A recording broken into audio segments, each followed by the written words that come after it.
In this laser clinical procedure, we're going to be demonstrating periodontal treatment or periodontal curettage using the LTM Precise Laser. Now, lasers have been used quite a bit for curettage, and we're going to demonstrate this to get you started, but when you take the actual full certification course that's included with the purchase of your laser, we'll go more in depth into how to follow up the treatment protocol, how to incorporate it with scaling and root planing, the insurance coding, the billing, all the aspects that you can incorporate this into your practice or into your hygiene department to get the kind of results that are real common. Now, what are common results? Reduction in pocket depth, reduction on bleeding and probing, clinically better tissue appearance, and hopefully some pocket reduction and actual clinical attachment. In this case, we're going to start out, we have some up to an 8mm pockets between 7 and 8. We also have some gingival inflammation and bleeding and probing. So we'll get through and start on this procedure, but just remember, this is just a starting point, and as you continue on with your laser learning and take the certification course that's provided, you'll see a lot more video and procedural tips to help you out.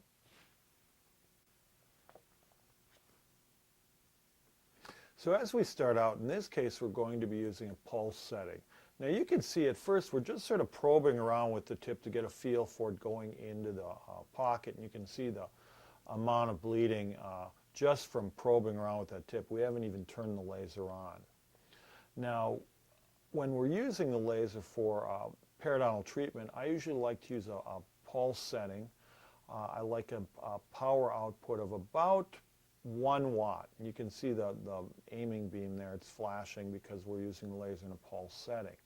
So I would set my laser at 2 watts, pulsed 50% on, 50% off, a 50% duty cycle, and we're moving it back and forth in and out of the pocket. You can see the tissue that's being removed. That's the diseased epithelium that's sticking to the tip of the laser as we work the pocket.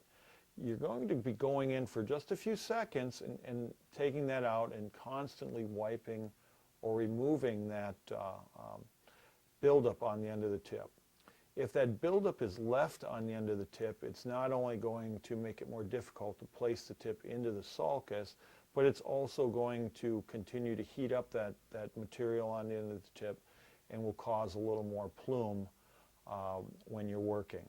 So you want to remember to take that and remove that diseased tissue. We're just using a wet 2x2 and wiping it straight back. Now as we place the tip in, we're going basically to the base of the pocket, just gently to the base of the pocket, and we're interacting with that soft tissue. We're trying to focus and direct the laser more towards the soft tissue than the root of the tooth. In this case, you can see we still have quite a bit of bleeding. And one of the questions that comes up is how long do we go into a pocket and when do we know we're done? Part of it is depth of pocket and access. The deeper the pocket, the more diseased tissue there's going to be. Now also, if the pocket is highly inflamed, like in this case, we're going to get more tissue out. In the case of maybe someone who smokes, it might be a little more fibrotic. You might not get as much bleeding as you do here. So you can see it's sort of a short stroking motion. We're going back and forth at all levels of the soft tissue, from the base of the pocket and working it back up towards the height of the gingiva or towards the top of the sulcus. The idea is to remove this diseased epithelium, reduce bacterial counts or kill the bacteria in the pocket, and this is combined with scaling and root planing to clean the root surface, because the laser is not going to remove the calculus from the root surface. And when this is combined with scaling and root planing and we clean the root surface, we remove that diseased epithelium, the concept is that we can get some kind of reattachment or regrowth of healthier tissue to the root surface, resulting in pocket depth and resulting in a lot less bleeding or elimination of bleeding on probing. Once we continue on here and we get that tissue, or we think we've removed all that diseased tissue, which is usually variable about how long you place the tip into the pocket, what you're getting out of it, and usually the bleeding will stop when you're done, because what's bleeding is that more diseased or granulation tissue in the pocket. You're thinning that pocket out from the inside, and you see that the bulbousness of that papilla will actually decrease as you use the laser more and more. So we're getting to the point where we're removing that tissue.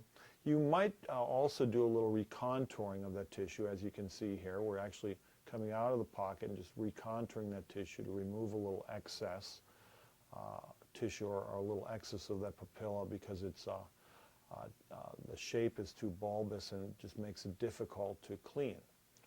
So we're going in there, removing that, cleaning that up. As you can see, the papilla is looking a little thinner. And that's really, we'll give it a good wipe. You could also use some chlorhexidine to irrigate if you wanted to help flush that out before you're done. Now, when we're done, you can see we have a reduction in the pocket, or the tissue height. It's thinned out from the inside out. Post-op for this is, the usual post-op for this is to have the patient brush gently that night, chlorhexidine rinse twice a day, and then I like to see them back about a week later just for an oral hygiene check and to get their take on how they feel the tissue's progressing. But remember to have them brush and floss gently starting the night of the procedure.